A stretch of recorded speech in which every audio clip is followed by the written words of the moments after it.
नमस्कार साथियों, JVP media group में आज हमारे साथ हैं नन्हे बच्चों की इस ज्ञान गौरव यात्रा में अमित चौधरी, जो पहले भी इनका एक इंटरव्यू हमने किया था। तो अमित, आपका एक बार पुनः बहुत सारा स्वागत, अभिनंदन। धन्यवाद। अपने बारे में बताएं, किस तरीके से अभी पढ़ाई चल रही है और किस लेवल से आप काम कर रहे हैं पढ़ाई में? पढ़ाई तो अभी अच्छी चल रही है। मैं 8th कैम्ब्रिज में आ गया। ओके, तो अब जैसे पढ़ाई के साथ किस तरीके के आपने गोल्स निर्धारित किए हैं या क्या सोचते हैं? मेरे तो यही गोल्स है, जैसे अभी पढ़ाई के साथ साथ टेक्नोलॉजी में भी पार्ट लेना, उसमें भी इम्प्रूवमेंट लाना। क्या बनना चाहोगे, कोई ऑफिसर्स, बिजनेसमैन या टेक्नोक्रेट, साइंटिस्ट? मैं बिजनेसमैन बनना चाहूँगा। किस फील्ड में? फील्ड बिल्डिंग्स में, आर्किटेक्चर्स में।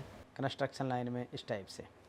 जिस तरीके से आपका पारिवारिक माहौल बिजनेस फैमिली का है, आपके बहन भाइयों में भी उस तरीके की ज़्यादा उत्सुकता है, तो अभी जो वर्तमान में बच्चे आजकल मोबाइल में ज़्यादा हैं, बड़ी चिंताएं हैं, कहीं अलग संगत में नशे की वगैरह में छोटे छोटे बच्चे चले जाते हैं, तो उसको लेकर के कभी आप चिंतन करते हैं, चिंता भी करते हैं? देखिए, चिंता तो होती है, लेकिन एक पेरेंट खुद मोबाइल यूज़ कर रहा है और वो अपने बच्चों को कह रहा है कि मोबाइल यूज़ ना करें, तो ये तो कैसे पॉसिबल है। लेकिन पेरेंट्स का तो काम, बिजनेस, प्रोफेशन मोबाइल से कनेक्ट है ना। जैसे कि ज़्यादातर जो फादर होता है फैमिली में, वो तो यूज़ करता है, लेकिन आजकल तो मदर्स भी शुरू हो गई। वो बैठी है, वो मोबाइल देख रही है, अपने बेटे को बोल रही है मत देखो, तो ये तो ऐसा पॉसिबल ही नहीं है। तो आपके घर में ऐसा है कि मदर से मोबाइल नहीं देखती आपकी और आप भी उसका पालन करते हैं? नहीं, मम्मी मोबाइल नहीं देखती, पापा यूज़ करते हैं सिर्फ काम के लिए। वो ज़्यादा से ज़्यादा हमें टाइम देने की कोशिश करते हैं। Very good. तो ये पेरेंटिंग बहुत अच्छी है आपकी। अच्छा, कितने बहन भाई आप? हम 5 भाई बहन हैं। अच्छा, तो पांचों बहन भाइयों की आपसी बॉन्डिंग बहुत अच्छी है। हाँ। तो जैसे पढ़ाई में आपको कोई प्रॉब्लम्स आती है, कोई कोर्स को लेके, क्वेश्चन को लेके, तो एक दूसरे से आप साझा कर लेते हैं? हाँ, वैसे तो एक ट्यूशन टीचर भी है। ओके। और बाकी आप भी आपस में, तो पांच बहन भाई एक जगह रहते हैं, कभी लड़ाई झगड़ा नहीं करते, या होता तो कैसे सॉल्यूट करते नहीं, हो? कभी मदर कभार हो जाती एम्पायर है। होती है फिर? हाँ, मम्मी एम्पायर होती है, लेकिन पापा कभी कभार सबसे छोटे भाई का पक्ष ले लेते हैं। अच्छा, तो छोटा भाई सबसे शैतान है इसका मतलब, हाँ। इंटेलिजेंट भी हो? हाँ। वो तो बातें भी बहुत करता।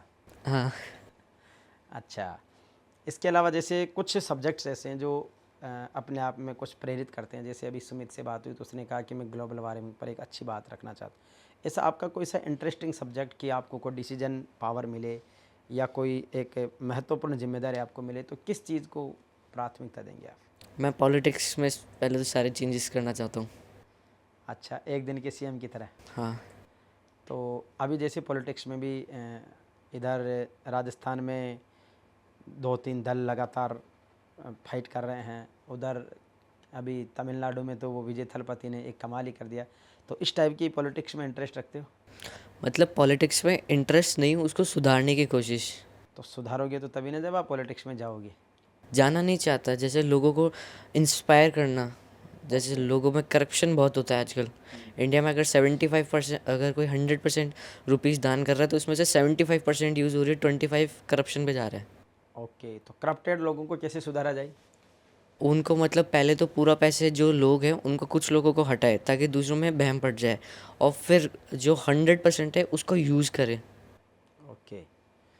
दूसरी चीज़ कि आप पॉलिटिक्स को सुधारना चाहते हैं, बिजनेसमैन बनना चाहते हैं, लेकिन बिजनेस में भी तो कई जगह बहुत शोषण है, जैसे मज़दूरों के साथ शोषण है, काम में क्वालिटी को लेकर के जो कमिटमेंट किया जाता है वो नहीं हो पाता है। तो किस टाइप की बिजनेस क्वालिटी को आप मेंटेन करना चाहेंगे? देखिए, बिज़नेस ऐसा होना चाहिए जो एक बार पॉइंट आउट कर दिया उसको पूरा कंप्लीट होना चाहिए, भले में कुछ भी स्टेटमेंट दी गई हो। जी, क्वालिटी और कमिटमेंट दोनों। हाँ। अभी जैसे आप 8th में पढ़ रहे हैं, अभी आप 12th तक तो पढ़ाई में, उसके बाद में फिर अलग अलग फील्ड में जाएंगे, तो पढ़ाई का शेड्यूल क्या होता है? और बाकी जैसे ये और दूसरी चीज़ों पर डिस्कशन का क्या टाइमिंग रखते हैं? जैसे ज़्यादातर तो हम लोग पहले तो उठना, फिर स्कूल जाना, फिर वापस आके पहले तो मम्मी को पूरी रिपोर्ट जाती है कि आज स्कूल में क्या क्या हुआ, क्या अच्छा हुआ, क्या बुरा हुआ। फिर मम्मी से बातचीत होती है, फिर बाद में खाना वाना खा के सो जाते हैं। फिर उठने के बाद 1 घंटा पढ़ लेते हैं अपना होमवर्क, फिर ट्यूशन टीचर आती है 2 घंटे, फिर आके कभी कभार टीवी, वरना बाहर खेलना, फिर आके सो जाना। ओके, तो बाहर गली मोहल्ले के दोस्तों से बातें करना या घूमना टहलना पसंद नहीं है आपको? नहीं, पसंद तो है। अच्छा, लेकिन कुछ बैरिकेड्स हैं। हाँ। अच्छा, दूसरी चीज़ बाहर आपको फैमिली के साथ में घूमना, सिंगिंग या कुछ खेल, किस तरीके की हॉबीज़ है? जैसे मुझे गाँव जाना पसंद है, गाँव में जाके चाचा चाची को फार्मिंग करते हुए देखना, किस हिसाब से वो करते हैं, क्या चीज़ होती है, क्या हमारा हिस्ट्री रह चुकी है, किस तब टेक्नोलॉजी नहीं थे तो पहले कैसे खाना बनता था, क्या रहन सहन है, क्या पहनते हैं। यानी हिस्ट्री को जानने की उत्सुकता है। हाँ। तो उसके जब ये जान जाते हैं तो हमारा रेस्पेक्ट भी बढ़ जाता है। हाँ। अच्छा, दूसरी चीज़ अभी जो सोसाइटी में चेंजेस देख रहे हैं, जैसे आप गांव भी जाते रहते हैं तो गांव से कनेक्ट हैं, सिटी में रह रहे हैं, रॉयल पॉश इलाके में रहते हैं, क्या चेंजेस देखते हैं गांव और शहरों के बीच? देख, गांव में जो लोग होते हैं वो खुले होते हैं, आपस में बातचीत उनका सब कुछ नॉर्मल रहता है, जैसे चाचा चाची, किसी से भी बात करना, किसी से भी रहन सहन एकदम भाईचारा आराम से सब कुछ रहते हैं। लेकिन शहर में ऐसा कुछ नहीं होता, मतलब कितने ही बड़े घर बनाने लोग आपस में कभी बात नहीं करते, घर का घर ही रहता है, कोई जानता भी नहीं है कभी कभार तो लेकिन कि फिर भी लोग शहर में रहना पसंद करते हैं। शहर में इसलिए रहना पसंद करते हैं क्योंकि उधर पैसा है, उधर नौकरी है। गांव में कोई नौकरी ज़्यादा तो मिलती नहीं है, ज़्यादातर लोग फार्मिंग भी जाते हैं गांव में। कि तो फार्मिंग को भी एक आप मुनाफे का बिजनेस बनाने के बारे में सोचते हैं, ऐसा कुछ हाँ, है क्या? जैसे फार्मिंग से बहुत कुछ हो सकता है। इटली में, फ्रांस में, हर जगह फार्मिंग होती है तो बहुत डेवलप तरीके से होती है। वहाँ की जो मशीन्स वो बहुत हाईटेक होती है। अभी इंडिया में एक ट्रैक्टर है, एक टाइप का ट्रैक्टर है, वहाँ पर लगभग 10 टाइप के ट्रैक्टर होते हैं हर एक काम के लिए। इसमें टेक्नोलॉजी को डेवलप करने की ज़रूरत है। हाँ, एग्रीकल्चर में।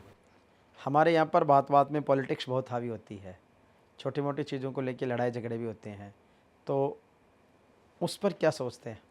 मेरा तो यही सोचना है कि हर चीज़ में पॉलिटिक्स नहीं आ सकती। अब आजकल लोग खेल में भी पॉलिटिक्स डाल रहे हैं।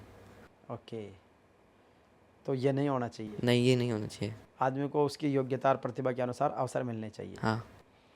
अभी जो आप पढ़ाई कर रहे हैं 8th क्लास में, अभी और आगे करेंगे, तो आपका जो पढ़ाई का व्यूज है किस तरीके से, जैसे सामान्य स्कूलों से या जनरली जो रूटीन की क्लास रूम्स हैं, जो सिलेबस है उससे हट के भी कुछ पढ़ाया सिखाया जाता है? जैसे पढ़ाई में सब कुछ होता है, लेकिन अब हिस्ट्री में हमको मुगल्स के बारे में पढ़ाया जा रहा है, हमारी खुद की हिस्ट्री नहीं पढ़ाई जा रही। जैसे अभी हमको पढ़ाया जा रहा है मुगल ये करते थे वो करते थे, आज तक हमें ये नहीं पढ़ाया गया कि जो संभाजी थे, शिवाजी थे, उन्होंने क्या किया। हमें बस ये पढ़ाया जा रहा है कि अकबर था, वो इंडिया में आ गया, उसने कब्जा कर लिया, लेकिन ये नहीं बताया कि किस किस ने उसको चैलेंजेस डाले।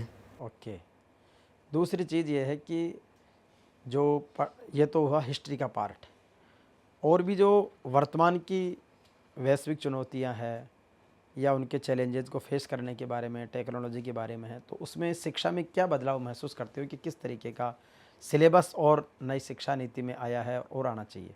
जैसे अभी मारवाड़ी है, हमारे जो गांव में मारवाड़ी है बस वही लोग जानते हैं, वरना अभी शहर में 100 में से 25% लोग होंगे जो मारवाड़ी के बारे में जानते हैं। तो जो हमारी एजुकेशन है, मैं ऐसा नहीं कह रहा कि प्रॉपर सब्जेक्ट होना चाहिए, मतलब थोड़ा बहुत तो एक जने को पता होना चाहिए अपनी हिस्ट्री कल्चर के बारे में, तो एक सब्जेक्ट होना चाहिए उसमें। ओके, राजस्थानी भाषा को मान्यता को लेकर काफ़ी संघर्ष चल रहा है, तो क्या वो एक सब्जेक्ट का पार्ट बनना चाहिए?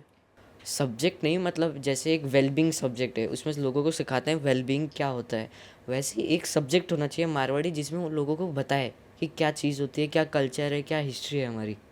ओके, और अपने इस पढ़ाई की बॉन्डिंग के साथ में जैसे आपने बिजनेस का कॉन्सेप्ट दिया है, और क्या सोचते हैं कि क्या समाज में चेंजेज आने चाहिए? समाज में खूब चेंजेस आने चाहिए। जैसे अभी ईरान और उसमें वॉर चल रहा है तो इंडिया लाचार बन चुका है, ऐसे ही इंडिया को लाचार नहीं बनना चाहिए। इंडिया के पास मल्टीपल ऑप्शंस होने चाहिए उस चीज़ को फुलफ़िल करने के। अच्छा, तो अभी देश की जो लीडरशिप है वो अपनी विल पावर नहीं दिखा पा रही, हाँ। इसका क्या कारण मानते हैं? जैसे अभी इंडिया ज़्यादा से ज़्यादा दूसरों पर इंडिपेंडेंट हो रखा है, वो डिपेंडेंट नहीं है। वो कुछ भी चीज़ इम्पोर्ट कराता है, एक्सपोर्ट बहुत कम करता है। एक्सपोर्ट स्पाइसेस करता है, लेकिन इम्पोर्ट हथियार करता है। ओके, तो भारत को डेवलप्ड कंट्री कंट्री बनने के लिए और क्या क्या प्रयास करने चाहिए सरकारों को और लोगों को? जैसे पहले तो इंडिया के खुद की टेक्नोलॉजी डेवलप होनी चाहिए। अमेरिका ने चैट जीपीटी बनाया है, वो इंडिया में यूज़ हो रही है। अभी तक किसी ने खुद की एआई बनाने की कोशिश ही नहीं करी। अब बहुत सारे ऐप्स यूज़ हो रहे हैं, ब्लिंकिट, ज़ेप्टो, ये सब आउट ऑफ इंडिया के, कोई इंडिया में बनाना ही नहीं चाहता ऐसी कुछ चीज़। नहीं तो ऐसा माहौल नहीं दिया जा रहा है या फिर हमारे पास योग्यता प्रतिभाओं की कमी है? नहीं, माहौल तो दिया जा रहा है, माहौल किस कुछ जनों को दिया जा रहा है, लेकिन दिया जा रहा है, लेकिन वो कोशिश नहीं करना चाहते। तो आप उसको किस तरीके से भारत को डेवलप्ड कंट्री बनाना चाहेंगे? जैसे पहले तो एक तो जो वॉर फील्ड्स होती है उसमें ज़्यादातर हथियार आउट ऑफ इंडिया के होते हैं, वो सारे इंडिया के होने चाहिए, मेड इन इंडिया के होने चाहिए।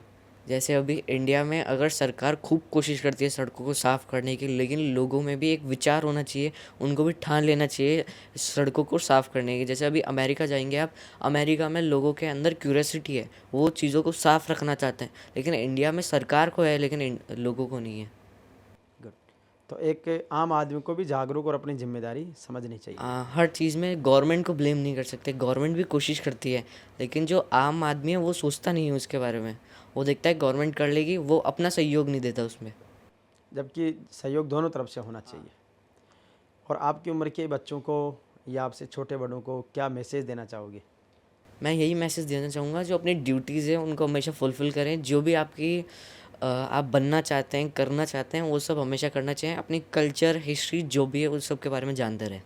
ज़्यादातर आप किससे इंस्पायर होते हैं? मैं अपने पापा, चाचा, चाची और मम्मी से। इसके बाहर भी बहुत सारे सफलतम लोग हैं, बहुत बड़ी दुनिया है। जैसे ऐसा तो सब कुछ है, अभी आप एक पॉलिटिशियन को उठा के देख, उसको पूछेंगे आप क्या बनना चाहेंगे, वो हर बार यही बोलेगा। एक किसी भी पॉलिटिशियन से पूछ लिया, वो बोलेगा मैं आर्मी में जाना चाहता था, मेरा ये कारण है, मैं उसमें नहीं जा पाया, इसलिए मैं पॉलिटिक्स में आ गया। लेकिन आपका कॉन्सेप्ट क्लियर है बिजनेस का। आगे और कुछ परिस्थितियाँ चेंज हुई तो आप उसको फेस करके अपने कमिटमेंट को निभाएंगे। गुड। चलिए, बहुत अच्छा। तो ये हमारे अमित चौधरी, जिन्होंने पूरी बात बड़ी विजनरी सोच से रखी है और बहुत अच्छा। अच्छा, हम अभी जो आपको मैंने एक विज़न बताया कि हम एक पॉडकास्ट सेटअप लेकर आ रहे हैं, बड़ा इवेंट मैनेजमेंट का स्कूल ला रहे हैं, एंकरिंग का ट्रेनिंग सेंटर ला रहे हैं, हमारा ऑडिटोरियम, हमारे क्लासरूम वो आ रहे हैं। तो अभी इवेंट मैनेजमेंट, मीडिया या इस फील्ड को किस तरीके से देखते हैं, कैसे डेवलप होना चाहिए? जैसे लोग सोशल मीडिया का यूज़ करते हैं, आपको सोशल मीडिया की जगह लोगों को अवेयरनेस होनी चाहिए। आपको शुरुआत में छोटे छोटे प्रोग्राम यूज़ करिए, जिससे लोगों के पास अवेयरनेस पहुँचे कि जेवीपी मीडिया भी एक बड़ी चीज़ बन सकती है। ऐसे जैसे आपने एक बार के लिए छोटे आदमी को बुलाया पहले, फिर उससे इंटरव्यू लें, फिर उसका रिव्यू लें। रिव्यू में आपको देखना चाहिए कि क्या चीज़ें इम्प्रूव हो सकती है। ऐसे करते करते आप डेवलप हो सकते हैं। गुड। तो बहुत अच्छा सुझाव। और आपको गिफ्ट में क्या पसंद है? मैं पहली बात तो हमारे फैमिली में से गिफ्ट लेना देना होता नहीं है। नहीं, फिर भी जैसे बच्चे का एक मन होता है किसी का टॉफ़ी का। अभी जैसे मोदी जी मेलोडी के लिए मेलोडी ट्रॉफ़ी लेके गए, तो ऐसे आपको भी ऐसा अवसर मिले तो किस तरीके की चीज़ों की आपकी हॉबी रहती है? मेरा वैसे तो इंटरेस्ट कार्स में है। कार्स में। गुड। चलिए, थैंक यू, बहुत बहुत धन्यवाद।